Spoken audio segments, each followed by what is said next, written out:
es necesario que nosotros no nos miremos a nosotros mismos, sino que nuestra fe esté asentada en la palabra de Dios. Pues como dijo Pablo en Hechos 20:32, y ahora, hermanos, os encomiendo a Dios y a la palabra de su gracia, que tiene poder para sobreedificaros y daros herencia con todos los santificados. La palabra de Dios, dice, la palabra de su poder, tiene poder para sobreedificarnos y darnos herencia. Es Dios mediante la palabra que nos sostiene y nos preserva para que alcancemos la herencia. Entonces, hermanos, cualquier certidumbre que usted y yo vayamos a tener de perseverar en el Señor, tiene que venir de lo que la Biblia afirma. Y para ello usaremos esta mañana 3 clases de pruebas. Primero, lo que la Biblia dice expresamente de la perseverancia de los creyentes en la gracia. Segundo, algunos ejemplos de la perseverancia en la gracia de los creyentes.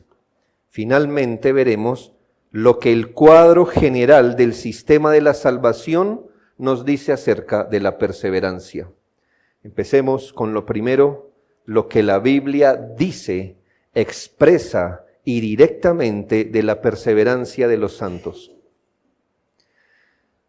Yo le animo, si usted quiere conocer más testimonio de la Escritura, hacerse de un buen catecismo, de nuestra confesión de fe, y va a haber muchos textos, pero yo quiero abordar algunos solamente. Evitaré usar los más frecuentes, no porque no sean necesarios, sino porque son frecuentes y ya nos comunican algo. Quisiera ir sobre aquellos textos que a veces no enlazamos en nuestra mente.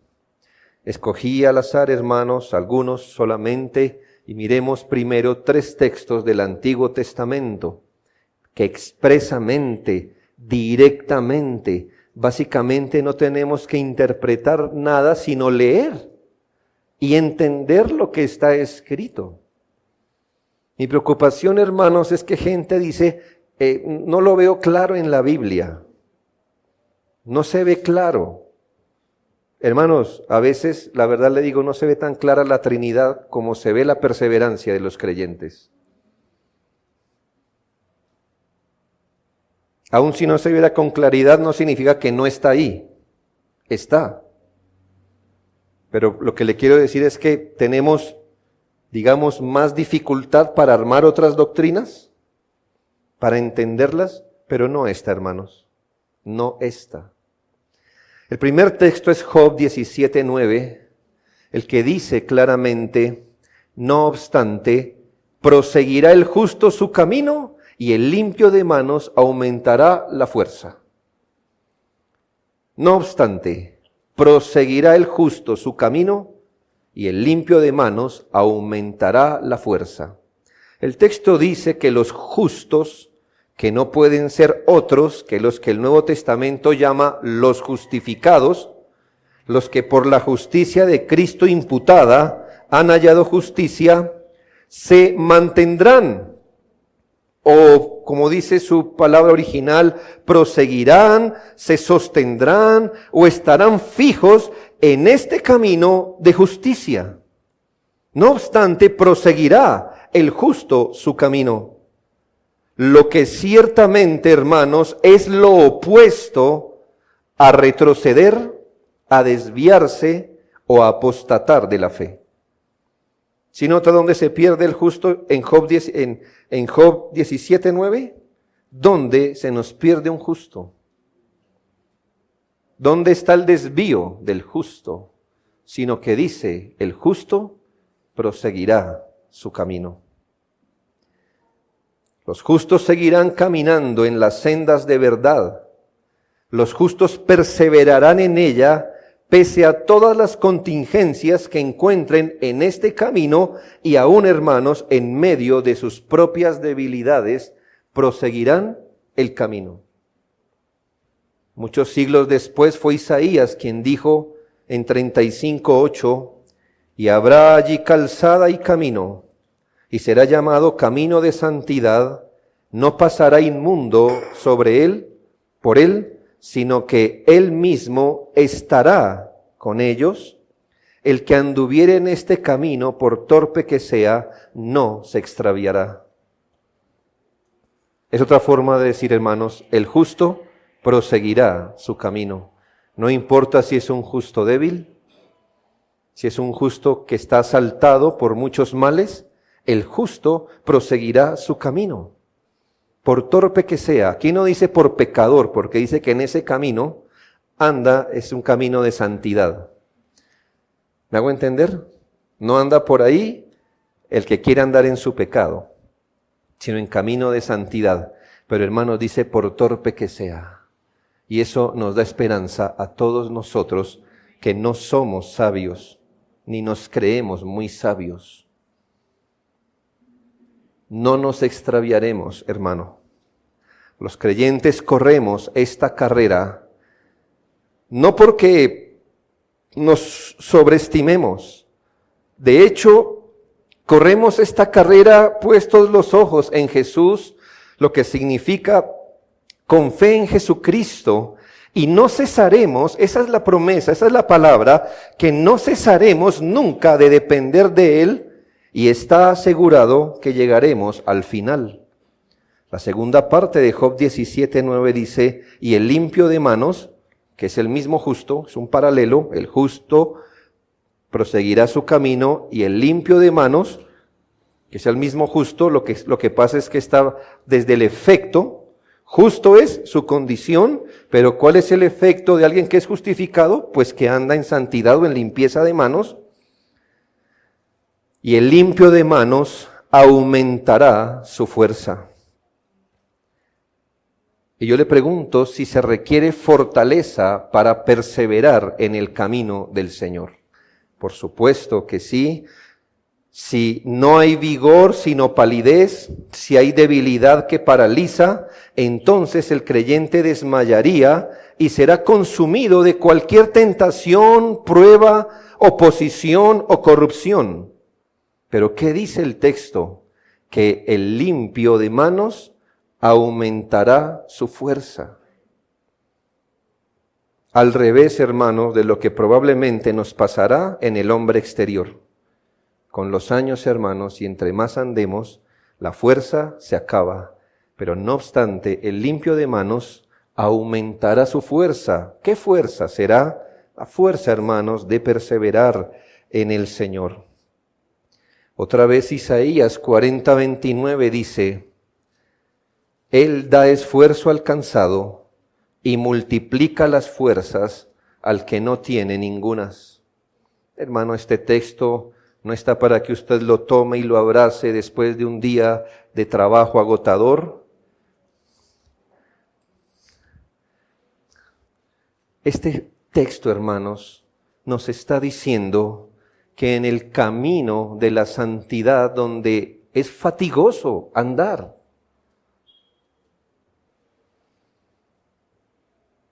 donde las pruebas suelen abrumarnos, o donde las tentaciones suelen colocar dificultad, donde a veces nuestro ánimo decae, nuestra esperanza decae, dice la Biblia que Él da esfuerzo al cansado y multiplica las fuerzas del que no tiene ningunas.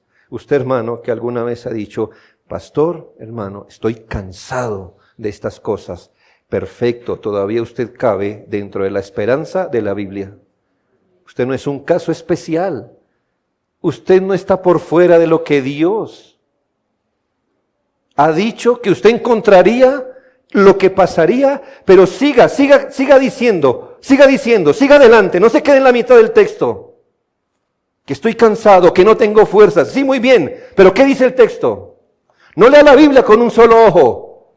¿Qué dice el texto? Que Él multiplica las fuerzas. Está cansado. Muy bien que lo acepte, pero también crea lo otro, que Él da fuerzas al que no tiene ninguna.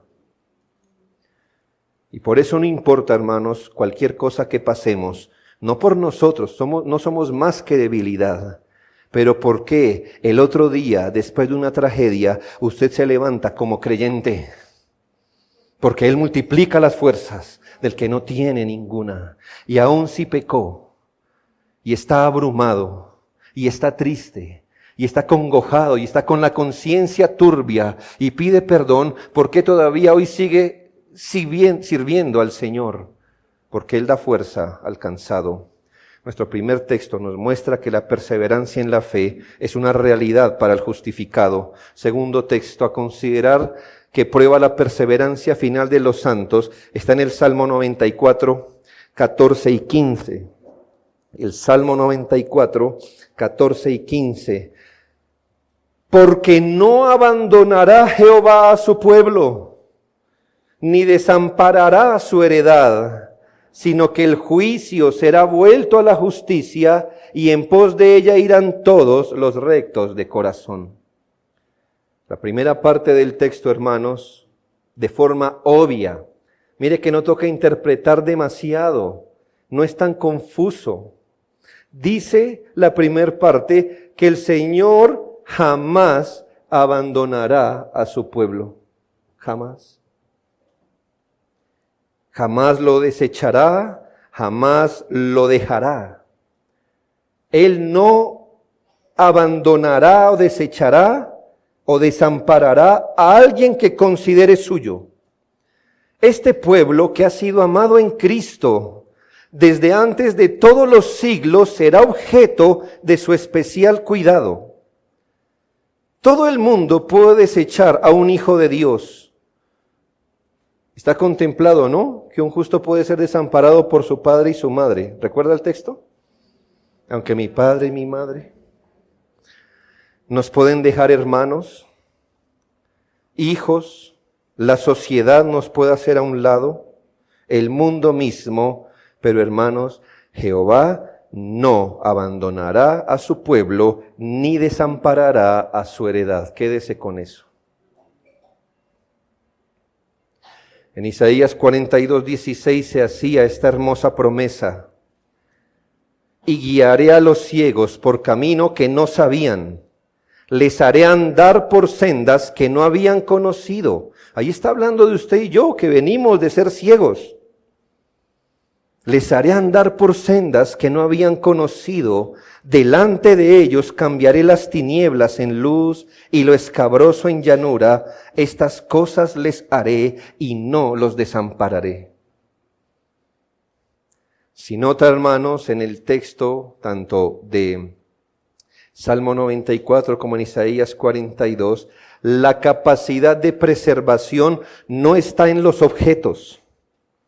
Y aunque es verdad, hermanos, que podemos decir que la iglesia jamás abandonará finalmente a Dios, el texto no dice, porque no abandonará el pueblo a Jehová. No, dice, porque no abandonará Jehová a su pueblo, ni desamparará a su heredad, dándonos así, hermanos, el fundamento de la perseverancia de los santos.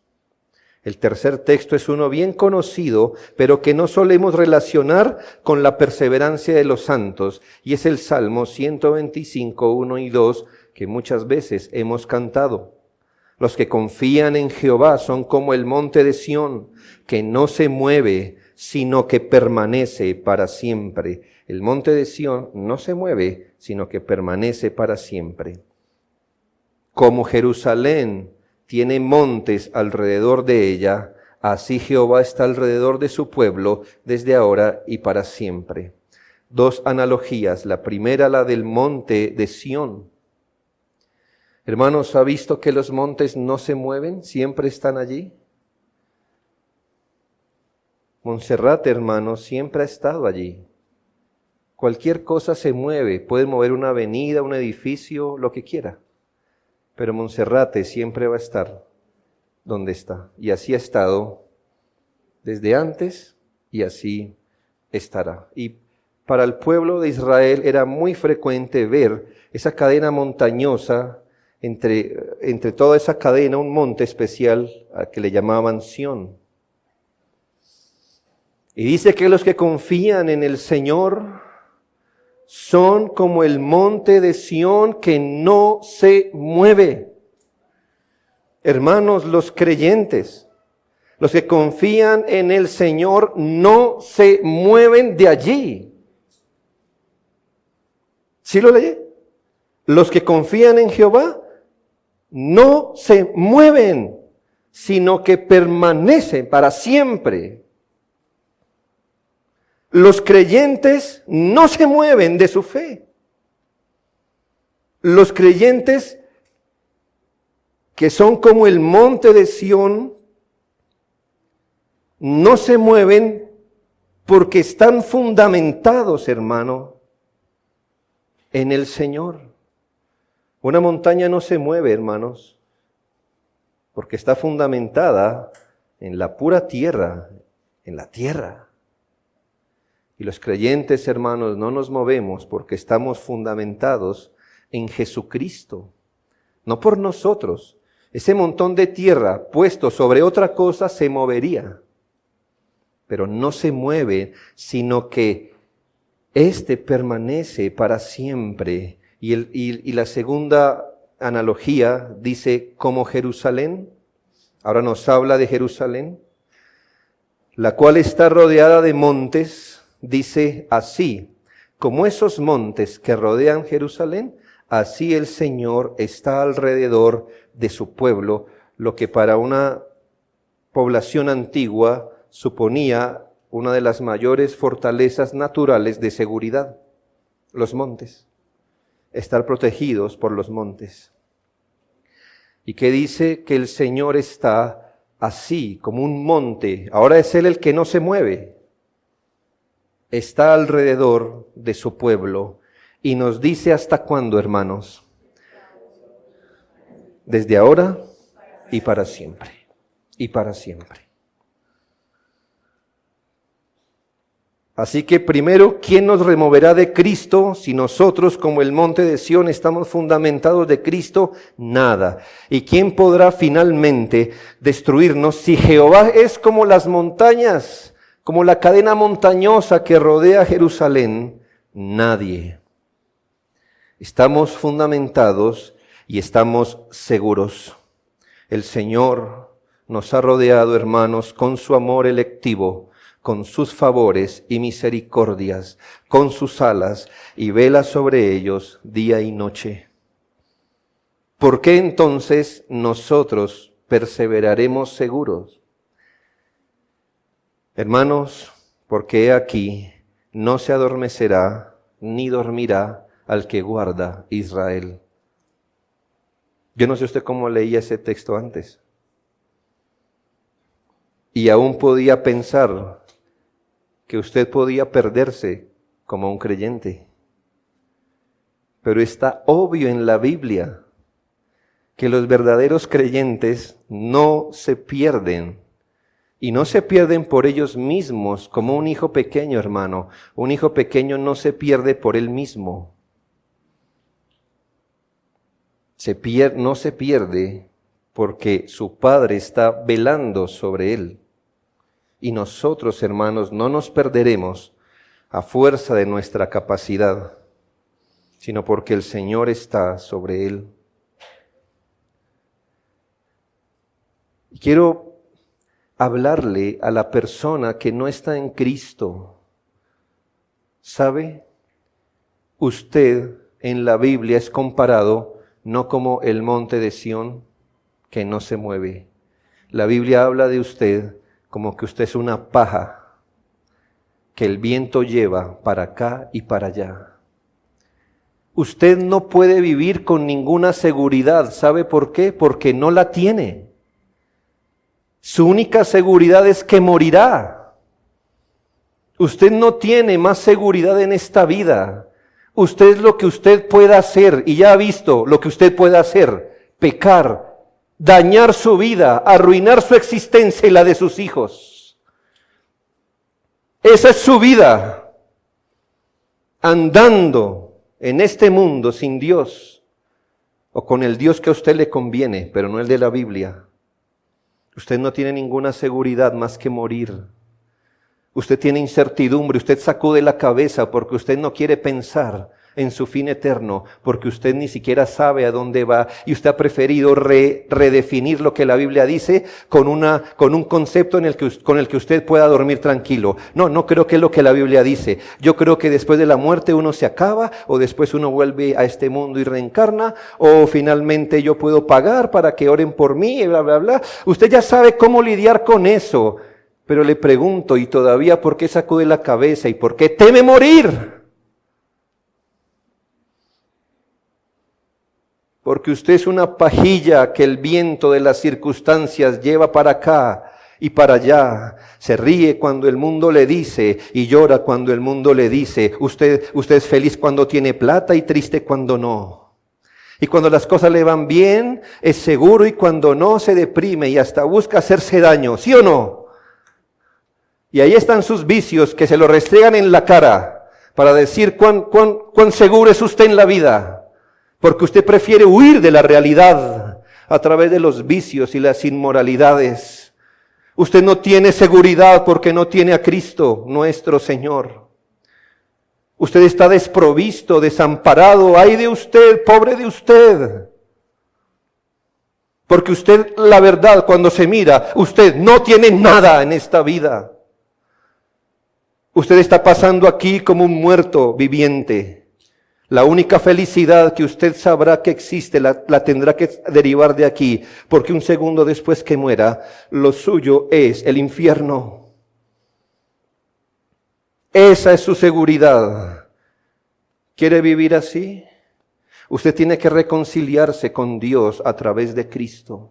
Usted debe arrepentirse de sus pecados, principalmente de la incredulidad con la que ha podido vivir todos estos años.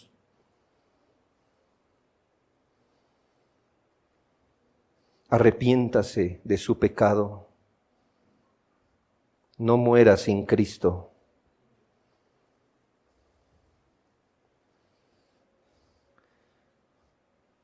Pero los creyentes, hermanos, podemos dormir con estos textos, ¿no le parece?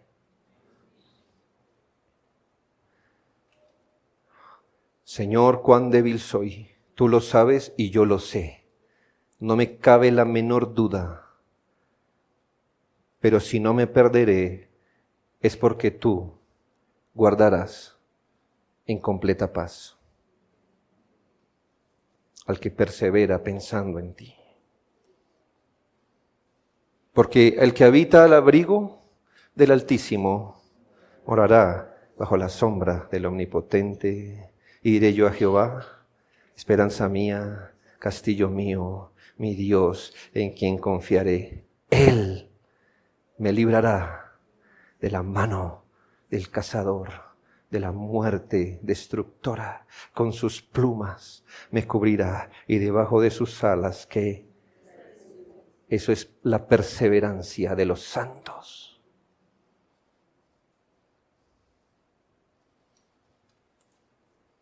Eso es lo que dice la Escritura de nosotros.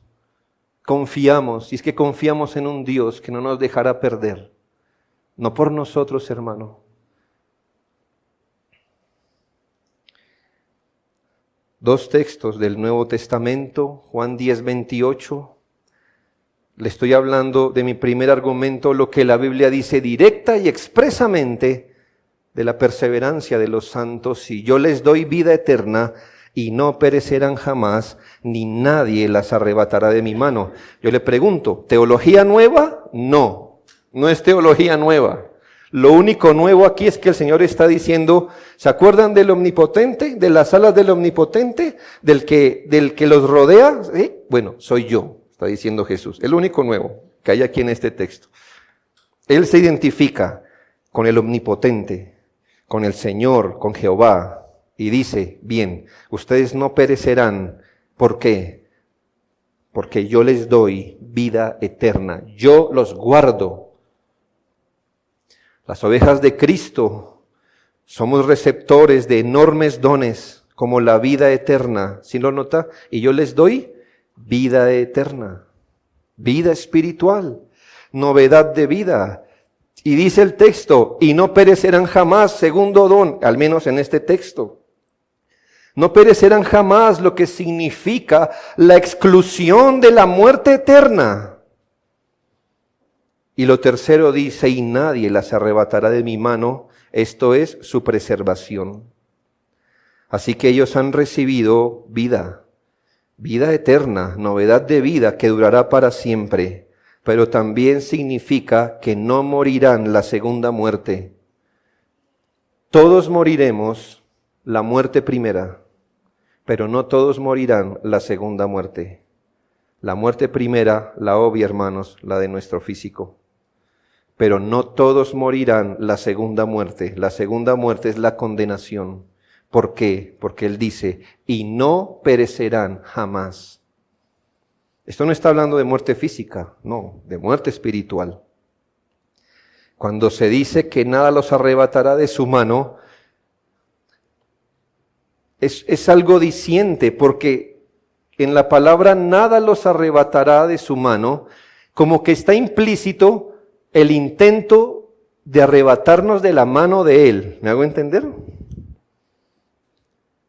Es una palabra interesante porque dice, nada las arrebatará de mi mano. ¿Por qué el Señor tendría la mano cerrada, digamos, trabajando para que nada nos arrebate? Hermano, porque hay miles de cosas que están buscando arrebatarnos de las manos del Señor. De muchos lados estamos siendo objeto de peligro. Satanás, por ejemplo, está muy interesado en que usted no llegue al cielo y ha juramentado cualquier cosa para que usted no llegue. Y lo va a intentar cada día y muchas veces al día, arrebatarlo de la mano del Señor.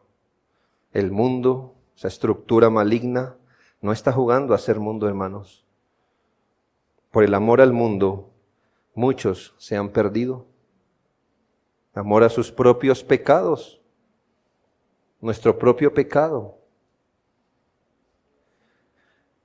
Pero Él dice, y no perecerán jamás, y nadie las arrebatará de mi mano. Este texto me parece que es una cuerda o nudo de 3 dobleces. Yo les doy vida eterna, no perecerán jamás, nadie las arrebatará de mi mano. Debería quitar toda duda del creyente que piensa que puede perderse a pesar que ha creído en Jesucristo y ha fiado en Él su justicia, su vida y eternidad. Finalmente, en 1 Corintios 1, 8 y 9, que leímos públicamente, pero es hermoso realmente este texto. Dice, si lo tomamos desde el contexto anterior, 1 Corintios 1, 4, el apóstol Pablo hablando a los corintios dice, gracias doy a mi Dios siempre por vosotros, por la gracia de Dios que os fue dada en Cristo Jesús. Esa es una obra que está en pasado. Yo doy gracias a Dios, dice el apóstol, por la gracia que os fue dada. Así que el creyente está seguro, está bendecido por la gracia que en el pasado Dios le ha concedido. Porque, dice el versículo 5, en todas las cosas fuisteis enriquecidos en Él, en toda palabra y en toda ciencia. Otra vez nos habla, hermanos, de las riquezas que hemos recibido en Jesucristo, o al estar en Jesucristo, todas las cosas, en todo hemos sido enriquecidos en Él. Versículo 7, de tal manera que nada os falta en ningún don. Eso es presente. ¿Ya vio lo pasado? ¿Qué pasó en el pasado? La gracia nos fue dada y fuimos enriquecidos en Él en todas las cosas. Y en el presente, gracias a esa gracia, nada, de tal manera que nada os falta en ningún don. Ahora mire al futuro. esperando la manifestación de nuestro Señor Jesucristo, el cual también os confirmará hasta el fin, para que seáis irreprensibles en el día de nuestro Señor Jesucristo. Pasado, presente, esperanza futura, y dice todo esto para que usted y yo, el día final, cuando nos estemos presentando ante el Señor Jesucristo, seamos irreprensibles. Y aquí está la firma, versículo 9. Fiel es Dios. Ahí está la firma. Lo que quiere decir que si un creyente se pierde al final, ¿qué tendríamos que decir? Del creyente diríamos, me lo esperaba. Pero ¿qué tendríamos que decir de Dios? No es fiel, no cumple su promesa. No pudo hacer aquello en donde empeñó su palabra. Pero dice, fiel es Dios, el cual los llamó a la comunión con su Hijo. Es decir, Él es fiel, ya que los ha llamado a la comunión con su Hijo, esto mismo es lo que hará con ustedes. Qué atributo maravilloso, que es puesto como fundamento de la preservación de los creyentes, su fidelidad. Qué interesante, vuelvo, insisto, y es donde decimos que esperamos que el arminiano tenga mejor su corazón que su cabeza. ¿Cuántas veces usted como arminiano, temeroso de perder su salvación, cantó esto? Tu fidelidad es grande, tu fidelidad incomparable es. Ay, perderé mi salvación, ¿verdad? Yo espero que un arminiano tenga mejor su corazón que su cabeza. Es por su fidelidad que no nos perderemos. Pero no fidelidad a usted, porque Él no se ha comprometido exactamente con un pecador. Fidelidad a su propio pacto. Fidelidad a Dios, con quien se comprometió salvar un grupo de pecadores. Fiel es Dios, fiel es Dios. Este texto es muy parecido a Judas, quien hablando de Dios dijo en el versículo 24, y aquel que es poderoso para guardaros sin caída y presentaros sin mancha delante de su gloria con gran alegría. Otro atributo, y aquel que es poderoso, no solo es fiel, también es poderoso. ¿Para qué? Para guardarnos sin caída, y como dijo el texto en Corintios, y presentarnos sin mancha, es decir, para presentarnos irreprensibles en el día del Señor Jesucristo, con gran alegría. Son solo algunos textos, hermano.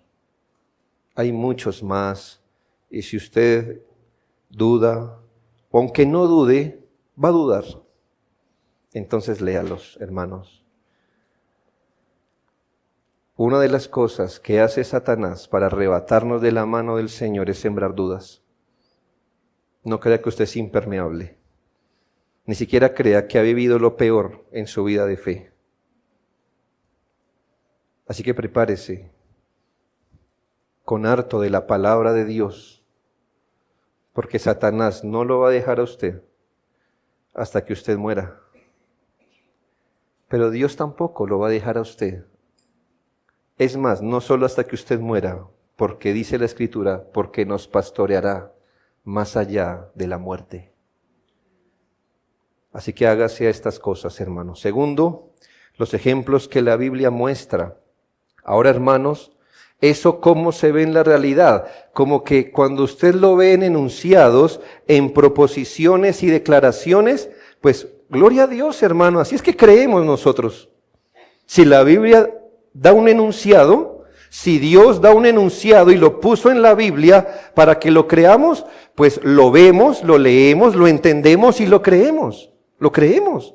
¿Por qué? Porque esos enunciados, esas declaraciones, esas proposiciones vienen de Dios y lo creemos por la fe.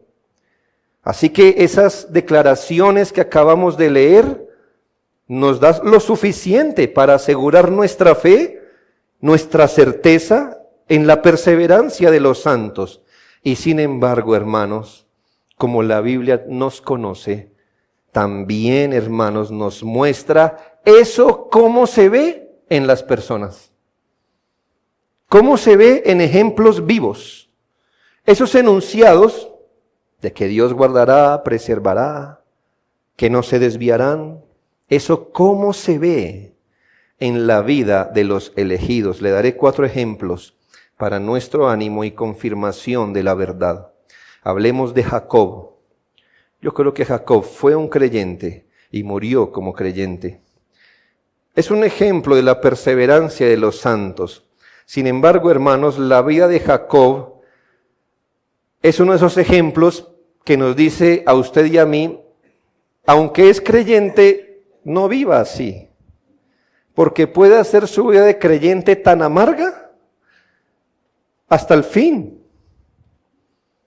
Mire un hombre duro con Dios, aunque es creyente y se arrepiente y vuelve, un hombre duro como Jacob, gloria a Dios, es salvo, pero mire con cuánta tristeza y dificultad puede andar un creyente obstinado, necio. Ese hombre originalmente fue llamado usurpador. Actuó generalmente así en muchas ocasiones y nos muestra que en muchas cosas actuó carnalmente. Dios le había prometido en Génesis 28:15, he aquí, cuando estaba huyendo de su hermano, he aquí yo estoy contigo y te guardaré por donde quiera que fueres y volveré a traerte a esta tierra, porque no te dejaré hasta que haya hecho lo que te he dicho. Luego, hermanos, Jacob se sumerge en un estilo de vida algo dudoso. El Señor, sin embargo, lo vindica y lo dirige de nuevo a su tierra con los años. En varias ocasiones, hermanos, antes de su encuentro con Dios, ahí en el vado de Jacob, él se refiere a Dios. Si usted quiere leerlo, lo leímos. Si usted quisiera leerlo en su casa, verá que él siempre que se refiere a Dios, se refiere como el Dios de mis padres. Nunca dice mi Dios, jamás lo dice, sino el Dios de mis padres. Esto significa que el grado de seguridad que tenía él era muy poca, como si estuviera viviendo con la fe de sus padres y no con la propia. Se encuentra con el ángel que es Cristo y éste lo bendice. En medio de toda su debilidad y fe que lucha, el Señor le multiplica, le da riquezas, sufre la pérdida de un hijo, lo que lo sume en gran angustia. Al final, hermanos, de que todo se resuelve, al final de sus días, frente a Faraón le dice, los días de los años de mi peregrinación son 130 años, pocos y malos han sido los días de los años de mi vida. Hermanos, pero su fe, a veces débil, a veces voluble, permaneció en Dios, como Dios se lo prometió. Se fue de este mundo con 2 declaraciones enormes. Génesis 48, 15 y 16, palabras de Jacob cuando estaba bendiciendo a sus hijos antes de morir. Él dice, el Dios en cuya presencia anduvieron mis padres, Abraham e Isaac, el Dios que me mantiene desde que yo soy hasta este día, el ángel que me liberta de todo mal. Lea otra perspectiva de quién era Jacob, hermanos. Ese hombre es una oveja torpe que sintió su torpeza cada día y reconoció el Dios que me mantiene desde que yo soy hasta este día, el ángel que me liberta de todo mal. Y se dice más adelante, Génesis 49, 33, y expiró y fue reunido con sus padres. Hermano, por torpe que sea una oveja, no se perderá. Ahora, yo no le estoy diciendo, tome esto para que viva como Jacob, porque usted va a decir lo mismo que él dijo cuando sea viejo. Qué malos han sido mis días. Qué feo, hermanos, porque la Biblia dice que de los creyentes, que Dios es nuestro gozo. Nuestra vida no tiene que pasar como la de Jacob. Ahora, si usted es obstinado, la pasará como la de Jacob. Pero no tiene por qué pasar así. Pero ¿cuál es mi punto, hermano? Que después de 130 años, ve claramente que él está al final de sus días, porque Dios lo protegió. Él lo mantuvo hasta este día y expiró y fue reunido a sus padres, lo que en el Antiguo Testamento y sobre todo en los patriarcas no es poquita cosa que a usted le digan eso.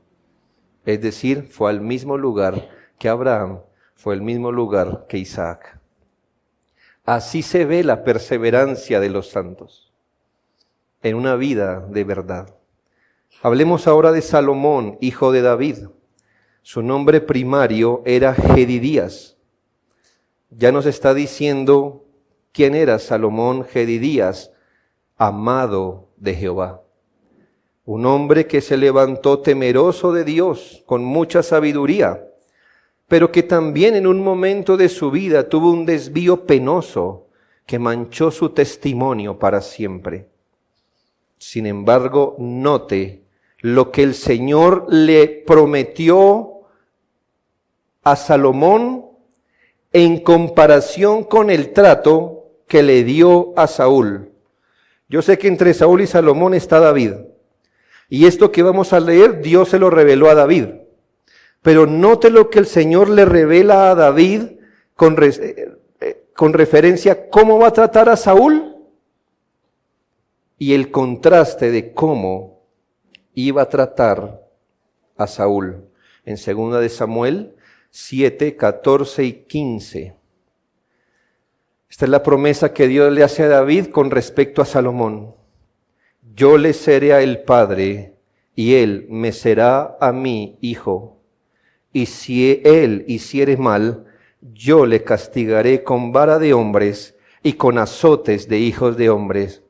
Pero mi misericordia no se apartará de él, como la aparté de Saúl, al cual quité delante de ti. Note por un momento este texto. Si uno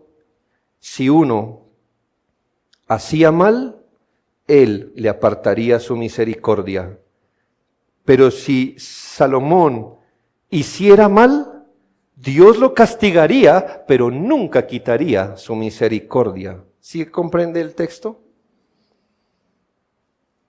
Con Saúl, toda vez que se aparte, quitaré mi misericordia, como efectivamente lo hizo. Pero con Salomón, que también iba a pecar, ¿qué dijo el Señor? Lo castigaré. Y sabemos, hermano, que el Señor al que ama, disciplina. Dice, y aunque lo castigue, nunca apartaré mi misericordia de él. ¿Cómo es esto, hermano? Si uno hace mal, le aparta su misericordia. Y si el otro hace mal, lo castiga y no aparta su misericordia.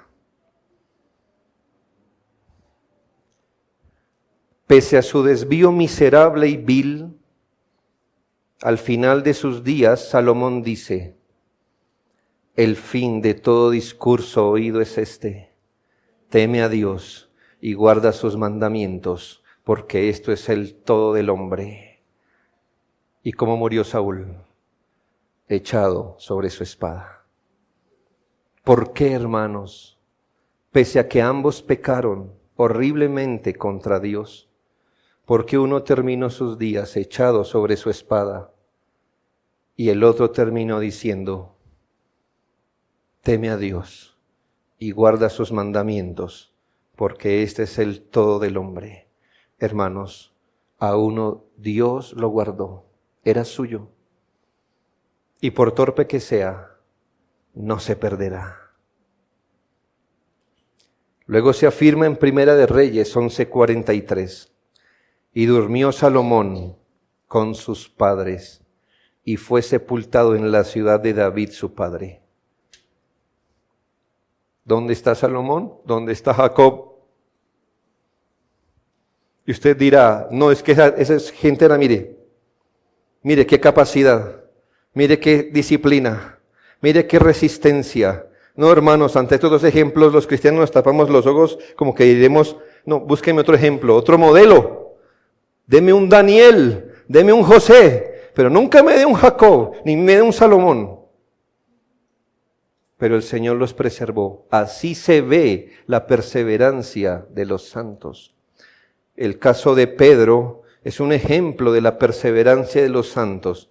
¿Cuánto más si lo comparamos con el otro pecador, Judas? Hermanos, ambos pecaron contra el Señor. Cuando pecaron, que leamos, ambos huyeron de la presencia de Jesucristo. Que leamos, ambos sintieron profundamente su mal. Y sin embargo, uno volvió a Cristo y el otro se apartó finalmente. ¿Por qué? ¿Qué los diferenció? En cuanto a los medios y la instrumentalidad, podemos decir que uno fue preservado por Cristo, por gracia, mientras que el otro fue dejado en su pecado para condenación. Antes de su caída se le dijo a Pedro, Simón, Simón, he aquí Satanás os ha pedido para zarandearos como a trigo, pero yo he rogado por ti que tu fe no falte, y tú una vez vuelto confirma a tus hermanos. ¿Por qué Pedro volvió y por qué Judas no? Porque Cristo intercedió por Pedro y no por Judas. No por ellos, hermano. Por al menos 3 días, Pedro nos dice que tuvo en su mente lo mismo que Judas, huir de Cristo. Huir. Y entristecerse bajo su propio pecado. Eso ambos hicieron. ¿Por qué uno volvió? ¿Por qué era más pilo que el otro? ¿Por qué era más piadoso? ¿Por qué no pecó tanto? No. Porque Cristo intercedió por uno, pero por el otro no. Esto es perseverancia de los santos. El apóstol Pablo es otro ejemplo del creyente que persevera. Y en este caso, a diferencia de los 3 que cité anteriormente, desde que Pablo estuvo en Cristo, no tuvo una caída deshonrosa, no tuvo un desvío en su vida de fe. ¿Por qué es una prueba de la perseverancia? No porque se cayó y volvió. Pero nadie, hermanos, puede negar la multitud de tentaciones, pruebas, tribulaciones y persecuciones con las que él siguió a Jesucristo. Hermanos, ¿cuánta gente hay que por un desplante se resiente con el cristianismo, con Dios y no vuelve? ¿Ya? No, es que en esa iglesia hay hipócritas. Tranquilo, aquí cabe usted también. Tranquilo. ¿Qué es que me han dado mal ejemplo? ¿Qué es que no me saludan? Gente se va del cristianismo por eso. Y se resiente con Dios. Y se resiente con la fe.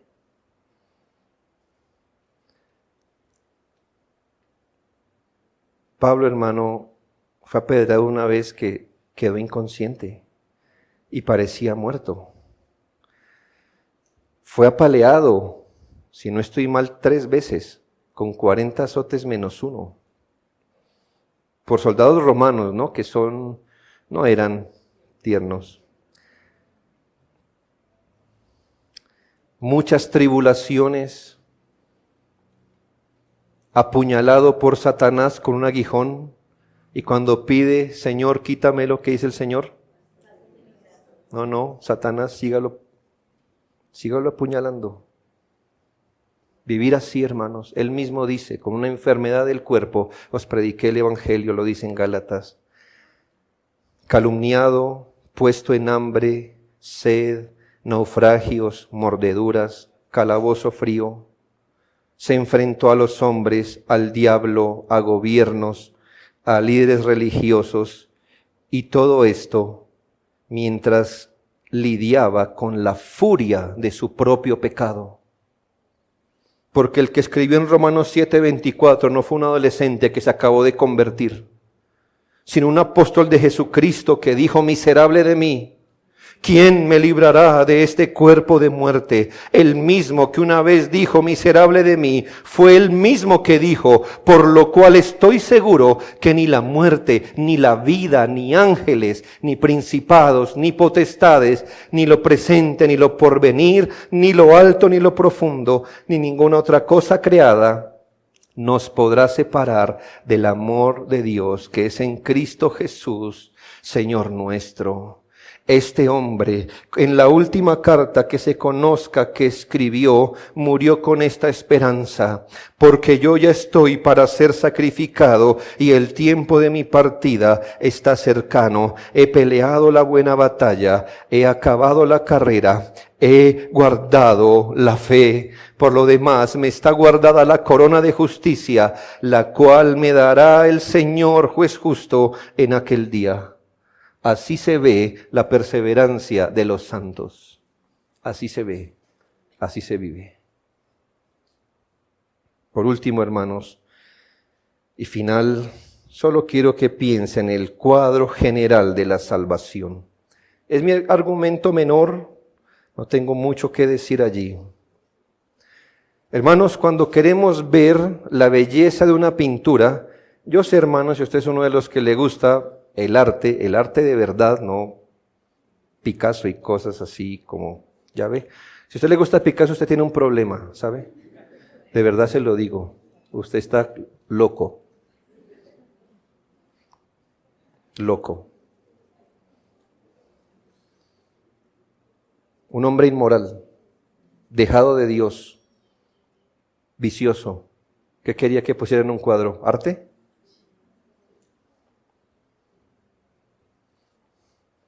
Porque de la abundancia del corazón pintan los cuadros, ¿no? Es un principio, ¿no? Es un principio. ¿O solo aplica a la boca? No, ¿verdad? A todo. ¿Por qué aquí, hermanos, se nos caen los puentes en Colombia? Porque de la abundancia del corazón se hacen los puentes, y por eso un hombre corrupto, ¿qué puente quiere que haga, hermano? ¿Uno que resista? No, ¿verdad? Bien. Pero hay gente que le gusta la pintura y tienen sus aparatos para mirar de cerca, porque aún los materiales que usa el pintor es un arte. Si usted no sabía, ellos no pintan con cualquier cosa, ellos a veces inventan sus propias pinturas con materiales que ellos mismos inventan. De eso se trata el arte. Entonces miran con qué lo hizo, etcétera, si con paletas y con... bueno. Pero hermano, si usted quiere ver la belleza de una pintura, le aconsejo que no mire todos los detalles, sino que se eche hacia atrás y pueda mirar el cuadro entero, cuán bonito es. Y yo le pido esta mañana que por un momento se retire un poco hacia atrás y vea cómo la Biblia muestra el cuadro completo de lo que llamamos salvación. Y yo le pregunto, al ver usted el cuadro completo, quizá haya textos que usted mira con lupa y dice, no lo entiendo, pero mire lo completo. El cuadro que pinta la Biblia de la salvación, yo le pregunto, ¿la Biblia titubea en cuanto a cuál es el futuro eterno de un creyente? ¿Titubea? Como que usted cuando lee la Biblia, cuando lee un texto, una parábola, una historia, un salmo, un proverbio, usted dice, ahora sí quedé temblando. No sé cuál es el fin eterno de un creyente. Usted dice, no me queda claro. Yo he leído la Biblia, no me queda claro. Yo le pregunto, ¿la Biblia titubea en cuanto a cuál es el futuro eterno de un creyente? Pero también le pregunto, hermano, si usted cuando lee la Biblia, ese futuro eterno es sombrío, es oscuro, es triste. No, hermano, es lleno de gozo, de esperanza, de certeza, de confianza.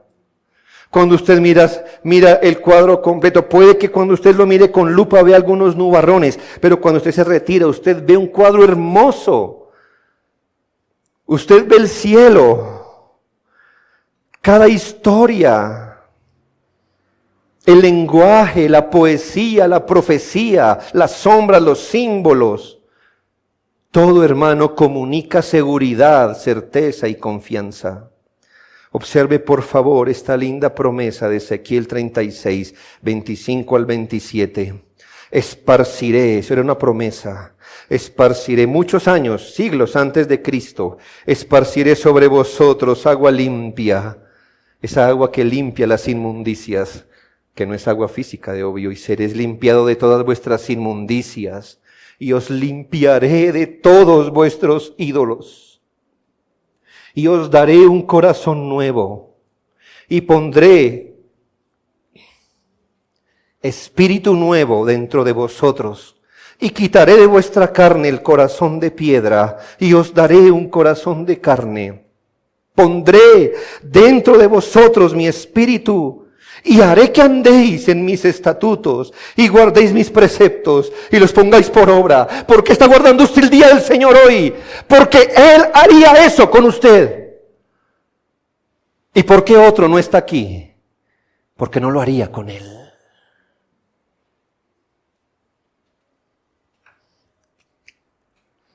Lo castigaré.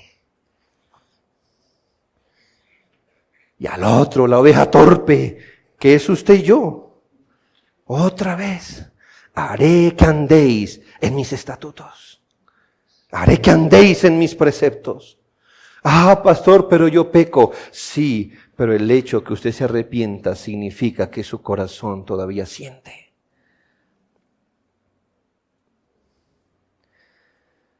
Recuerde, por favor, le estoy mostrando el cuadro completo. Romanos 8:30, y a los que predestinó, a estos también llamó, a los que llamó, a estos también justificó, y a los que justificó, a estos también glorificó. Es la misma esperanza de principio a fin en la Escritura, desde uno de los primeros patriarcas, que en medio de su angustia dijo: yo sé que mi Redentor vive, y al fin se levantará sobre el polvo, y después de deshecha esta mi piel, en mi carne he de ver a Dios. Job. Hasta uno de los últimos apóstoles de Jesucristo, que dijo: por lo demás me está guardada la corona de justicia, la cual me dará el Señor, no solo a mí, sino también a todos los que aman su venida. De principio a fin, todos los creyentes han abrigado la seguridad de que al estar en el Señor jamás se perderá. ¿Y por qué eso es así? La perseverancia final de los santos y esa seguridad que ellos tienen, no la tienen de sí mismos. El fundamento de la perseverancia es la obra eficaz y completa de Jesucristo en la cruz. Si Él hubiera pagado el 90% y nos tocara poner el 10%, sería ridículo perderse con el 10%, pero así sería. Es más, si Él hubiera hecho en la cruz el 99% y a nosotros nos tocara poner tan solo el 1%, el 1% nos condenaría. Porque todo lo que dependa de nuestro poder está perdido. Él en la cruz pagó por los elegidos, por cada uno de ellos, y su sangre será hecha valer eternamente. Por eso los creyentes perseveran, porque somos guardados, como dice Primera de Pedro 1:5, somos guardados por el poder de Dios mediante la fe, para alcanzar la salvación que está preparada para ser manifestada en el tiempo postrero. Demos gloria a Dios esta mañana.